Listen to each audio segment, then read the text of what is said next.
सवर्णों को खुद सोचना चाहिए, जो सबसे ज्यादा क्या होता है भाजपा के पक्ष में वोट करते हैं, सवर्णों को उनसे दूर हटना चाहिए। इससे अच्छी सरकारें पूर्व की थी कि जो कहती कुछ नहीं थी लेकिन करती सबके लिए थी, और ये कहते सबके लिए करते। कि ब्राह्मणों ने 90% और राजपूतों ने लगभग 89% वोट भर भर के वोट दिया है बीजेपी। इसीलिए तो उनके लिए यूजीसी लागू कराएगा उनके खिलाफ। बहुत अच्छा है, मैं तो बधाई का पात्र हूँ, सरकार को मैं देता हूँ, क्योंकि मुझे ये लगता है कि इससे अच्छी सरकार उनके लिए नहीं होगी, क्योंकि आज उनके बच्चों का भविष्य खतरे में, कल वो खतरे में रहेंगे। कल उनके पास प्रॉपर्टी ज्यादा होगी तो उन्हीं में से छीन के कहा जाएगा कि आपके पास बहुत ज्यादा हो गया, आप दलितों को दे दीजिए, पिछड़ों को दे दीजिए, आपको क्या जरूरत है इतने की। ऐसा भी आएगा समय। आहत है मैं आहत नहीं, मैं बहुत ही राहत हूँ, लेकिन क्या कर सकता हूँ, क्योंकि सबड़ भाई तो देश में सबड़ होना महापाप हो गया है। हम लोगों ने देश के लिए कुर्बानियां दी, आज हम लोगों के पास जिम्मेदारियां भी नहीं, देश के लिए ही हम लोग अपनी जिम्मेदारियों छोड़ दे दिए कि स्वस्थ लोकतंत्र का निर्माण हो सके, देश की व्यवस्था सबको लेके चला जाए। लेकिन उसका परिणाम ये हुआ कि हमको हर जगह लगते हैं कि ब्राह्मण ठाकुर बनिया भारत छोड़ो। मैं कैसे मान लूं कि दलित शोषित और वो कहाँ से शोषित है, उनके बच्चे कहाँ शोषित हैं। अब बच्चों में भी भेद किया जा रहा है जातिवाद, जो आज 25 साल बाद लोग जानते थे कि हम इसलिए हैं, इस जात से उस जात से हैं। अब तो बच्चों में हमको लगता है कि 10 साल से ही लड़के जानने लगे कि भाई ठाकुर हूँ, ब्राह्मण हूँ, हमारे ये सरकार ही हम लोगों के ऊपर अगर यही दशा रही तो क्या कहा जाए। हम लोग को या तो देश से निकाल के बाहर कर दीजिए, आपको इतनी दिक्कतें सबड़ से है तो निकाल के बाहर कीजिए। अभी तक तो मान लीजिए SC ST चल रहा था, एक नया आपने ला दिया, बच्चों के भविष्य बर्बाद।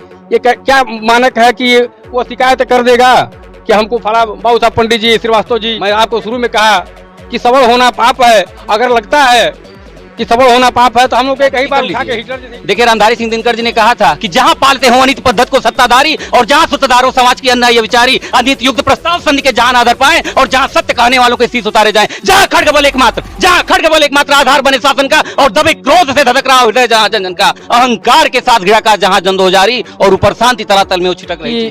सबल समाज के एक एक व्यक्ति इस कानून के विरोध में उतर जाएं, नहीं तो इसका अंजाम बहुत बुरा होगा आने वाले समय में बच्चों के साथ।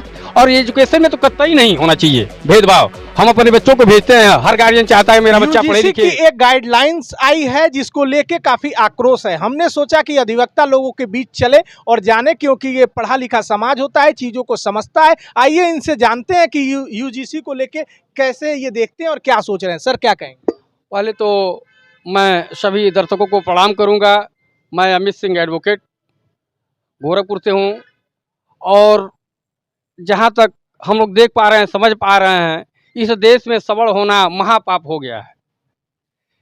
हम लोगों ने देश के लिए कुर्बानियाँ दी, आज हम लोगों के पास जिम्मेदारियाँ भी नहीं, देश के लिए ही हम लोग अपनी जिम्मेदारियों छोड़ दे दिए कि स्वस्थ लोकतंत्र का निर्माण हो सके, देश की व्यवस्था सबको लेके चला जाए। लेकिन उसका परिणाम ये हुआ कि हमको हर जगह जो है चला ही जा रहा है, चाहे वो कोई भी गवर्नमेंट आ रही है, सबड़ों को ही निशाना बना रही है। पहले SC ST लगाया गया, उसका तमाम दुरुपयोग भी हो रहे हैं, सरकार को पता है, तमाम कोर्ट के फैसले भी आए हैं। अब नया एक हम लोगों के जो है बच्चों पे ला दिया गया, UGC एक्ट 2026 करके है। अब बताएं, JNU में भी आपने देखा होगा अक्सर नारे लगते हैं कि ब्राह्मण ठाकुर बनिया भारत छोड़ो। मैं कैसे मान लूं कि दलित शोषित और वो कहाँ से शोषित हैं, उनके बच्चे कहाँ शोषित हैं। अब बच्चों में भी भेद किया जा रहा है जातिवाद, जो आज 25 साल बाद लोग जानते थे कि हम इसलिए हैं, इस जात से उस जात से हैं। अब तो बच्चों में हमको लगता है कि 10 साल से ही लड़के जानने लगे कि भाई ठाकुर हूँ, ब्राह्मण हूँ, हमारे ये सरकार ही हमसे भेद करवा रही है। हम भेद नहीं करना चाहते हैं, लेकिन ऐसे कानून बना दिए जाते हैं और थोपे जा रहे हैं हम सबड़ों के ऊपर। अगर यही दशा रही तो क्या कहा जाए। हम लोग को या तो देश से निकाल के बाहर कर दीजिए, आपको इतनी दिक्कतें सबड़ से है तो निकाल के बाहर कीजिए। अभी तक तो मान लीजिए SC ST चल रहा था, एक नया आपने ला दिया, बच्चों के भविष्य बर्बाद। ये क्या मानक है कि वो शिकायत कर देगा कि हमको फला बाबू साहब पंडित जी, श्रीवास्तव जी, या कोई सबल मनिया बिरादरी का। एक बात हम आपसे पूछना चाहते हैं, आर्टिकल 14 समता समानता की बात करता है, इसमें आर्टिकल 15 को भी लिया गया है, जाति धर्म भाषा आधार दिव्यांगता के आधार पर भेदभाव ना हो। तो क्या लगता है ये जो गाइडलाइंस आई है ये कोर्ट में टिकेगा? ये बिल्कुल नहीं टिकेगा। ये सरकार की बहुत दूषित मानसिकता का परिचय है, और हम लोग हर हाल में इसे लागू नहीं करने देंगे। चाहे सुप्रीम कोर्ट तक मामला जाएगा तो हम लोग लड़ेंगे, यह लागू नहीं हो सकता है। और आने वाले समय में भारतीय जनता पार्टी सरकार को फिर ये सबड़ जब जवाब देना शुरू कर देंगे तो कहीं ठिकाना नहीं लग पाएगा। तरफ सरकार कानून लाती है और नरेंद्र मोदी कहते हैं देश में 4 ही जातियां हैं, गरीब हैं, महिला हैं, युवा हैं, बेरोजगार हैं, और एक तरफ इस तरह का एक्ट आता है। यही तो बड़ी दुर्भाग्य की बात है। हम कहते हैं कि बटोगे कटोगे एक नारा है, दूसरा नारा आप सबका साथ सबका विकास सुने होंगे, और एक तरफ हमको जातियों में विभक्त किया जा रहा है।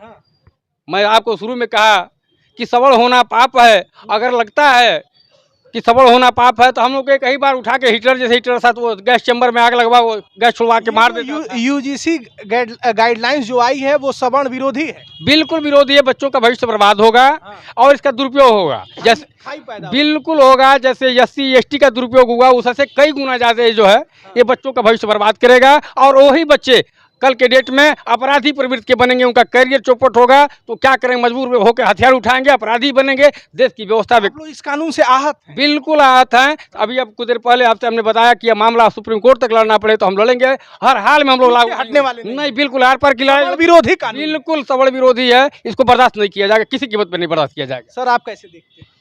अब ये UGC कानून जिस तरह का ये आया है, आपको याद होगा कि बहुत पहले एक SC ST एक्ट चलता था। तो उस माध्यम से सवर्णों का पहले सवर्णों के मतलब उनके अधिकार और उनके मान सम्मान को चोट पहुंचाने का काम किया गया। बाद में कोर्ट ने एक व्यवस्था बनाई और सरकार ने कुछ आया कि 2 सवर्ण उसमें गवाही करेंगे, ऐसे करेंगे, तब जाके उस बात को लोगों को धीरे धीरे अब यह बताइए, आज ये जो UGC कानून लाया गया, ये क्या सोच के लाया गया? हमें तो यही लगता है कि ये केवल वोट की राजनीति के लिए लाया गया कि वोट मिले, सवर्ण से हमें कोई मतलब, क्योंकि अब इनका जो भी ये 3-4 आपने गिनाया कि जैसे हमको जो जानकारी है कि सबका साथ सबका, क्या सबका साथ? अब तो नहीं लगता हमारा साथ चाहिए उनको।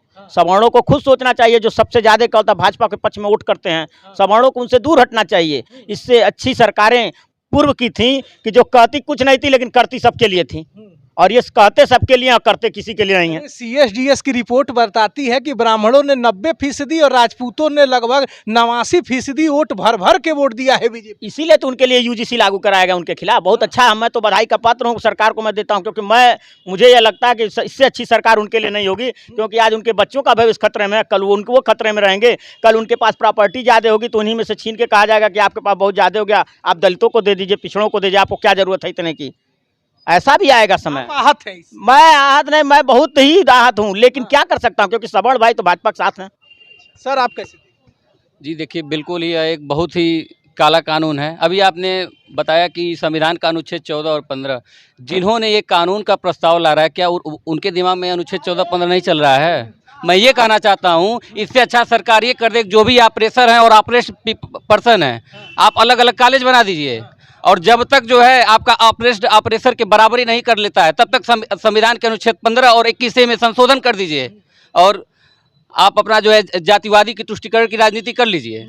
देखिए, रामधारी सिंह दिनकर जी ने कहा था कि जहां पालते हो अनित पद्धत को सत्ताधारी, और जहां सूत्रधारों समाज की अन्याय विचारी, अनित युक्त प्रस्ताव संधि के जहां आधार पाए, और जहां सत्य कहने वालों के शीश उतारे जाएं, जहां खड्गबल एकमात्र आधार बने शासन का, और दबे क्रोध से धधक रहा हृदय जहां जन जन का, अहंकार के साथ घृणा का जहां जंदो जारी, और ऊपर शांति तलातल में वो छिटक रही चिंगारी। कहो कौन दाई होगा, कहो कौन दाई होगा उस दारू जगत दहन का, अहंकार या घृणा कौन दोषी होगा उस रण का। आपको आज दिनकर जी याद आ रहे हैं? जी जी बिल्कुल, आप आहत हैं इससे? बहुत आहत हैं, बिल्कुल आहत हैं। क्या चाहते हैं आप जब EOC का गठन कर रहे हैं तो UGC में EOC का एक गठन कर रहे हैं आप, ठीक है, तो आप जो कमेटी निर्धारित करें, क्या सवर्णों के साथ अन्याय नहीं हो सकता है? ये बताइए, सवर्णों के साथ अन्याय नहीं हो सकता है? क्यों आप जो है जातिवाद की राजनीति इसमें, एजुकेशन पॉलिसी में क्यों आप इसको घुसा रहे हैं? आप अपने जातिवादी की तुष्टीकरण की राजनीति एक साइड में रखिए और एजुकेशन को अलग दीजिए। एजुकेशन में इसको मत शामिल कीजिए, हटना चाहिए। जी बिल्कुल हटना चाहिए, विरोध करें? बिल्कुल बिल्कुल हाई कोर्ट, सुप्रीम कोर्ट? बिल्कुल हम जाएंगे हटना चाहिए। जी बिल्कुल हटना चाहिए। तो ये देखिए, UGC को लेके काफी विरोध है। जो 2026 गाइडलाइंस आई हैं उसको लेके काफी सवर्ण लोगों में ये विरोध है। तो हम वही विरोध दर्ज कराने कैमरे में आ गए कि जनता क्या सोचती है, जनता क्या बोलती है, जनता के दिल में क्या है। तो जो कुछ जनता ने बोला है, और खास करके अधिवक्ता वर्ग ने जो बोला है, जो इस कानून को समझता है, जो इस एक्ट को समझता है, जो इस गाइडलाइंस को समझता है, तो हमने सोचा कि कैमरे में दर्ज किया जाए, अपने दर्शकों को दिखाया जाए। अनुरोध भी करना चाहूँगा सवर्ण समाज से कि सवर्ण समाज के एक एक व्यक्ति इस कानून के विरोध में उतर जाएं, नहीं तो इसका अंजाम बहुत बुरा होगा आने वाले समय में बच्चों के साथ। और एजुकेशन में तो कतई नहीं होना चाहिए भेदभाव। हम अपने बच्चों को भेजते हैं, हर गार्जियन चाहता है मेरा बच्चा पढ़े लिखे, कुछ ऐसा गलत न करे। समझाता है बुझाता, महंगी फीसें हैं, आप बताएं लड़का बीटेक कर रहा है, एमबीबीएस कर रहा है, उसकी शिकायत हो जाए उसको पनिश कर दिया जाएगा, फिर वो कहाँ जाएगा? तो दुर्भाग्य है और सबल विरोधी का बिल्कुल सबल विरोधी काला कानून है। इस तरह से अंग्रेजों ने कानूनों को नहीं लागू किया जिस तरह से इस गवर्नमेंट ने लागू किया। क्या सोच समझ है इन लोगों की? अब प्रभु जाने विनाश काले विपरीत आप बुद्धि। देखिए ऐसा ही विरोध सवर्ण समाज में है इस गाइडलाइंस को लेके। यूजीसी 2026 ऐसी ही खबरें अलग अलग जगहों से दिखाने की कोशिश करेंगे कि कोई खबर खास क्यों है। नमस्कार।